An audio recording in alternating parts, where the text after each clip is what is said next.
ناظرین، آپ دیکھ رہے ہیں وائس آف پنجاب اور میں ہوں آپ کا میزبان عرفان ہاشمی۔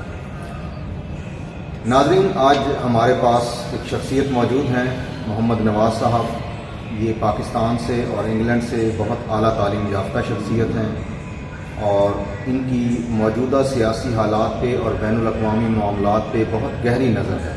تو آج ہم نے ان سے رائے لینی ہے۔ جی نواز صاحب، السلام علیکم۔ وعلیکم السلام۔ نواز صاحب، آپ کی موجودہ سیاسی حالات پہ بہت گہری نظر ہے، تو ہم نے آپ سے یہ رائے لینی ہے کہ موجودہ سیاسی حالات جو ہیں پاکستان کے، اس کو آپ کس نظر سے دیکھتے ہیں؟ دیکھیے جی، آج کل جس نہج پر پاکستانی صورتحال، سیاسی صورتحال پہنچ چکی ہے، یہ پہلے اس طرح کبھی نہ تھی۔ یہ حیران کن بھی ہے، انفارمیٹیو بھی ہے۔ پہلے ہم سنا کرتے تھے کہ کچھ قوتیں پس پردہ رہ کے سیاستدانوں کی ہیلپ کرتی ہیں اور کچھ سیاستدانوں کو پیچھے پش کر دیتی ہیں، لیکن آج تو وہ بالکل سیکرٹ اوپن ہو چکا ہے اور بلی بالکل تھیلے سے باہر آ گئی ہے۔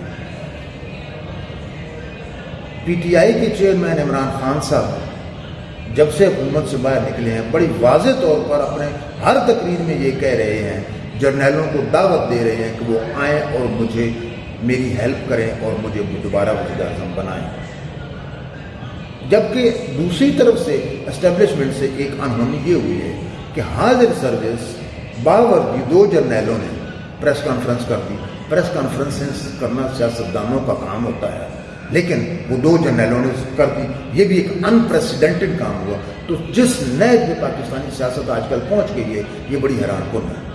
جب خان صاحب یہ کہتے ہیں کہ مجھے آپ دوبارہ وزیر اعظم بنوائیں، تو صاف ظاہر ہے وہ اس بات کا اعتراف کر رہے ہیں کہ 2018 میں بھی آرمی چیف نے ہی ان کو وزیر اعظم بنوایا تھا۔ اور وہ جو کہتے ہیں کہ ایم کیو ایم اور بلوچستان کی بات کو بلا کے میرے ساتھ لگائیں، تو اس کا مطلب ہے 2018 میں بھی باجوہ صاحب نے ہی ان دونوں کو عمران خان صاحب کے ساتھ لگایا تھا۔ اور یہ کوئی خوشی والی بات نہیں ہے، یہ سخت پریشان کن بات ہے، کیونکہ اسٹیبلشمنٹ کا کام آئین کے اندر رہ کے اپنی دفاعی ذمہ داریاں پورا کرنا ہوتا ہے۔ ان کا کام سیاسی معاملات میں دخل اندازی کرنا کسی صورت میں نہیں ہوتا۔ اور دکھ کی بات یہ ہے کہ پریس کانفرنس جب دو جرنیلوں نے کی، تو وہ آئی ایس آئی کے ڈی جی نے یہ کہہ دیا واضح طور پہ کہ انہوں نے سینیٹ کے الیکشن میں عمران خان کی مدد کی تھی، ایک رتی برابر بھی ان کو سیاست میں دخل اندازی کی اجازت نہیں دیتی۔ تو اس اوتھ کی وائلیشن ہے کہ چاہے وہ ایک الیکشن ہے چاہے 10 الیکشن ہے، آپ نے اگر انٹرفیئر کر کے کسی کی ہیلپ کی ہے، کسی کو پیچھے کیا ہے، تو یہ آپ اپنی اوتھ کی خلاف ورزی کر رہے ہیں، تو آپ کورٹ مارشل انوائٹ کر رہے ہیں۔ تو بات اصل میں یہ ہے کہ آج کل میں کسی ایک پارٹی کے حق میں بات کرنے کے لیے بالکل تیار نہیں ہوں۔ میں غیر جانبدارانہ تجزیہ پیش کروں گا کہ اس وقت جو پاکستان کی سیاست جن حالات اور جس نہج پر پہنچ چکی ہے، یہ یقیناً پاکستان کے وجود کو خطرہ پیدا ہو گیا ہے۔ کیونکہ جو ملک اس حالت تک پہنچ جائے کہ وہ نہ صرف چوری چوری بلکہ واضح طور پر جرنیل سیاست کرنا شروع کر دیں، وہ ملک کبھی قائم رہ نہیں سکتا۔ پوری دنیا پہ نظر ڈالیں، اور خاص طور پہ ہمارا موازنہ اور ہمارا مقابلہ انڈیا کے ساتھ رہتا ہے، جہاں کے پچھلے 75 سالوں میں کبھی بھی فوج نے ڈائریکٹ یا انڈائریکٹ سیاست میں دخل اندازی کرنے کے ثبوت ہمارے پاس موجود نہیں ہے، جبکہ ہمارے پاس 4 مارشل لا بھی لگ چکے ہیں، ان کے پاس ایک بھی نہیں لگا۔ اور پھر ہم یہ دعویٰ بھی کرتے ہیں کہ ہمارا ملک ان سے بہتر ہے، اور پھر ہم یہ حقائق سے آنکھیں بھی چرا لیتے ہیں۔ حقائق اس کے بالکل برعکس ہیں، حقائق اس کے بالکل برعکس ہیں۔ تو اگر ہم نے اپنا موازنہ انڈیا کے ساتھ کرنا ہے، اگر ہم نے اپنی عزت کو دنیا میں بنانی ہے، تو پھر ہمیں ہر شخص کو اپنے کام پہ توجہ دینا ہوگی۔ سیاستدان سیاست کریں، اور سیاستدان جرنیلوں کو کسی صورت میں انوائٹ نہ کریں کہ وہ ان کی مدد کریں، اور جرنیل سیاست بالکل کرنا چھوڑ دیں، جو کام ہے ان کا وہ کریں۔ 37 ایئرس اگو، 37 سال پہلے پاکستان کا علاقہ ہے سیاچن، وہ انڈیا نے اس پہ قبضہ کیا۔ اس زمانے میں فوجی حکومت تھی، آرمی چیف جنرل ضیاء الحق صاحب آرمی چیف بھی تھے، حکومت کے سربراہ بھی تھے۔ انڈیا نے اس وقت سیاچن پہ قبضہ کیا۔ اس دن سے لے کے آج تک 37 سالوں میں کسی جرنیل کو یہ ضرورت نہیں پڑی کہ وہ سیاچن آزاد کروائے. سیاچن آزاد کروانا دور کی بات، کبھی اٹیمپٹ بھی نہیں کی، کبھی کوشش بھی نہیں کی. تو میری گزارش جرنیلوں سے یہ ہے کہ آپ خدا کے واسطے پریس کانفرنسنگ کرنا بند کریں، اپنے کام پہ توجہ دیں اور سیاچن کو واپس لائیں. اور سیاستدانوں سے گزارش ہے، چاہے ان کا نام عمران ہو، چاہے ان کا نام شہباز ہو، چاہے وہ میرا ہم نام نواز ہو، میری گزارش یہ ہے کہ آپ سیاست آپ کا کام ہے، آپ لوگ سیاست کریں، جرنیلوں کو سیاست سے دور رکھیں، وگرنہ پاکستان کے وجود کو خطرہ پیدا ہو گیا ہے. وما الینا الا البلاغ المبین. اچھا محمد نواز صاحب، آپ نے ایک طویل عرصہ یورپ میں بھی گزارا ہے، تو ابھی آپ نے پاکستان کی عزت اور حرمت کا ذکر کیا، اور جو ہے نا آپ نے ہمسایہ ملک انڈیا کا بھی ذکر کیا ہے. تو آپ یہ بتائیں کہ جن جن ممالک کے آپ نے دورے کیے ہیں، جن جن ممالک میں آپ نے وقت گزارا ہے، تو وہاں پاکستان کی عزت زیادہ ہے یا ہمارے ہمسایہ ملک ہندوستان کی عزت زیادہ ہے؟ دیکھیں جی، اللہ تعالیٰ کی بڑی مہربانی ہے مجھ پہ کہ تقریباً دنیا کے ہر ملک کے ہزاروں باشندوں سے بیٹھ کے میری گفتگو ہوئی ہے. تو میں بڑے اعتماد سے کہہ سکتا ہوں کہ مجھے اچھا ایک آئیڈیا ہے کہ دنیا کے مختلف ممالک، خاص طور پہ جہاں پر جمہوریت ہے، وہاں کے عوام کیا سوچتے ہیں. جب یہ خبریں باہر جاتی ہیں کہ کوئی ایک سیاستدان جرنیلوں کی مدد مانگ رہا ہے، یا جب یہ خبریں جاتی ہیں کہ جرنیل اپنی پسند کے کسی سیاستدان کی مدد کر رہے ہیں اور جس کو ناپسند کرتے ہیں اس کو پیچھے دھکیل رہے ہیں، یا جب یہ خبریں جاتی ہیں کہ ایک جرنیل آتا ہے اور وہ ایکسٹینشن ضرور لیتا ہے، ایکسٹینشن یہ لیے بغیر ریٹائر نہیں ہوتا، جب یہ خبریں دنیا کے جمہوری ممالک میں جاتی ہیں تو میں اللہ پاک کی قسم کھا کے کہہ رہا ہوں پاکستان کا امیج زیرو ہو جاتا ہے، کیونکہ وہاں پر ایسا بالکل نہیں ہوتا. یہ موازنہ باہر یورپ میں، امریکہ میں، دیگر جمہوری ممالک میں ہوتا رہتا ہے کہ انڈیا میں کبھی فوج سیاست میں دخل اندازی نہیں کرتی، جبکہ پاکستان کا سب سے بڑا ایشو یہ ہوتا ہے کہ جرنیل کس کو آگے لا رہے ہیں، کس کو پیچھے لے جا رہے ہیں. پہلے ہم صرف یہ بات اندازے سے کہتے تھے، اب بات جرنیلوں نے، حاضر سروس جرنیلوں نے خود کہہ دیا کہ انہوں نے سینٹ کے الیکشن میں پی ٹی آئی کی مدد کی. تو اس کا مطلب ہے کہ حاضر سروس جرنیل فیصلے کرتے ہیں کون سینیٹر ہو، کون ایم این اے ہو، کون ایم پی اے ہو، اور وزراء اور پرائم منسٹر کے بننے کا وہ انتخاب تو کرتے ہی کرتے ہیں. تو پھر پاکستان کی عزت کیا ہوگی، وہ ترقی کیا کرے گا؟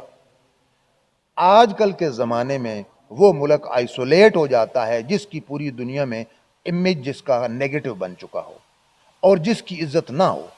جب عزت ہوگی تو تب باہر کی دنیا بھی سپورٹ کرے گی اور تب پاکستان ترقی کرے گا. موجودہ حالات میں انڈیا کی عزت ہے باہر کے ممالک میں کیونکہ وہاں فوج دخل اندازی نہیں کرتی. سچ یہ ہے جو کہ بہت کڑوا ہے کہ باہر کے جمہوری ممالک میں پاکستان کا امیج انتہائی معمولی ہے، اور وجہ صرف یہ ہے کہ وہ جانتے ہیں کہ عوام کی ووٹوں سے اچھا محمد نواز صاحب، ان حالات کے تناظر میں، کیونکہ آپ نے یورپ کی تہذیب کا بہت قریب سے دیکھا، پاکستان کے حالات، معاملات اور سیاست کو بھی آپ نے بہت قریب سے دیکھا، اس پہ آپ اپنی رائے بھی دے رہے ہیں، تو ان دونوں تہذیبوں میں یا ان دونوں طرح کے جو معاملات ہیں، ان میں آپ کیا کیا فرق فیل کرتے ہیں؟ دیکھیں جی، جو باتیں بہت واضح اور بڑی باتیں ہیں ان کی تو چلو بعد میں ذکر کر لیں گے. میں ایک سٹل سا ایشو ہے اس پہ میں آتا ہوں کہ جمہوریت اصل ہوتی کیا ہے. برطانیہ کی پارلیمنٹ کو پوری دنیا کی پارلیمنٹس کی ماں کہا جاتا ہے، مدر آف پارلیمنٹس کہا جاتا ہے. تو وہاں کی روایت یہ ہے کہ جب ایک سپیکر منتخب ہوتا ہے تو صاف ظاہر ہے وہ حکومتی پارٹی کی سپورٹ سے عام طور پر منتخب ہوتا ہے کیونکہ وہ اکثریت میں ہوتا ہے، لیکن جب وہ منتخب ہو جاتا ہے تو پھر وہ مکمل طور پر غیر جانبدار ہو کر اس کو چلاتا ہے. لیکن ہمارے ملک میں کیا ہوتا ہے، پارٹی کوئی بھی ہو، پی پی پی ہو، پی ٹی آئی ہو، پی ایم ایل این ہو، کوئی پارٹی بھی ہو، جب وہ ایک اپنا بندہ سپیکر منتخب کرواتی ہے تو پھر توقع یہ کرتی ہے کہ قومی اسمبلی کا سپیکر جو ہے وہ ان کا ایجنڈا لے کے چلے گا اور دھونس اور دھاندلی سے وہ اسمبلی میں حکومتی ایجنڈا کو پش کرے گا. یہ بالکل غلط ہے. برطانیہ میں اسپیکر منتخب ہوتا ہے تو اپنی اوتھ کے مطابق وہ اپنی پارٹی کو بھول جاتا ہے اور ہاؤس کے دونوں طرف غیر جانبدار ہو کے نظر رکھتا ہے اور غیر جانبدار طریقے سے چلاتا ہے. میں نے طویل عرصہ وہاں گزارا ہے. میں نے کبھی، مجھے یاد نہیں پڑتا کہ کبھی کسی اسپیکر کے خلاف یہ الزام اپوزیشن نے لگایا ہو کہ بھئی آپ وزیر اعظم کی یا حکومت کی حمایت کرتے ہو. یہ بہت بڑی بات ہے. اس کو کہتے ہیں جمہوریت. مجھے ایک مثال دے دینے دیجئے کہ ایک دفعہ جب کنزرویٹو پارٹی کی حکومت تھی، تو جو کہ آج کل بھی ہے، میں جو آج کل حکومت ہے کنزرویٹو پارٹی کی، اس کی بات نہیں کر رہا ہوں، ماضی بعید کی کر رہا ہوں. یہ جان میجر کے دور کی بات کر رہے ہیں. جی، اس زمانے میں حکومتی پارٹی نے اسپیکر کے لیے کینڈیڈیٹ پیش کیا. ادھر سے اپوزیشن نے ایک خاتون کینڈیڈیٹ کھڑے کی جس کا نام تھا بیٹی بوتھ رائڈ. حکومتی پارٹی صاف ظاہر ہے کنزرویٹو پارٹی اکثریت میں تھی. Excuse me. اگر حکومتی ممبر آف پارلیمنٹ حکومتی کینڈیڈیٹ کا ساتھ دیتے تو منتخب ہو جاتا، لیکن چونکہ وہ کینڈیڈیٹ ایسا تھا جو بالکل وزیر اعظم کا قریبی ساتھی تھا اور بیٹی بوتھ رائڈ منتخب ہو گئی. یعنی اکثریت میں تھی کنزرویٹو پارٹی جس کی حکومت تھی، اس کا کینڈیڈیٹ اسپیکر کے لیے ہار گیا، اور جو کینڈیڈیٹ اپوزیشن کی تھی اس کی شخصیت ایسی تھی کہ وہ غیر جانبدار رہ کے چلائے گی. تو حکومتی پارٹی کے اپنے ایم پیز نے اپوزیشن کی کینڈیڈیٹ بیٹی بوتھ رائڈ کو ووٹ دیے اور وہ منتخب ہو گئی اور طویل عرصہ وہ پارلیمنٹ کو چلاتی رہی. اس سے ثابت ہوتا ہے کہ وہاں کے لوگ اور وہاں کے نمائندے اور وہاں کے ممبر آف پارلیمنٹ جمہوریت پہ یقین رکھتے ہیں. اسی لیے یو کے کا رقبہ ہمارے صرف ایک صوبے پنجاب کے برابر ہے. یو کے کی آبادی صرف ہمارے صرف پنجاب کی آبادی کے برابر ہے. اس کے باوجود، یعنی وہ پاکستان سے یو کے بہت چھوٹا ملک ہے، اس ایک چھوٹا سا جزیرہ ہے، اس چاروں طرف سمندر نے اسے گھیرا ہوا ہے.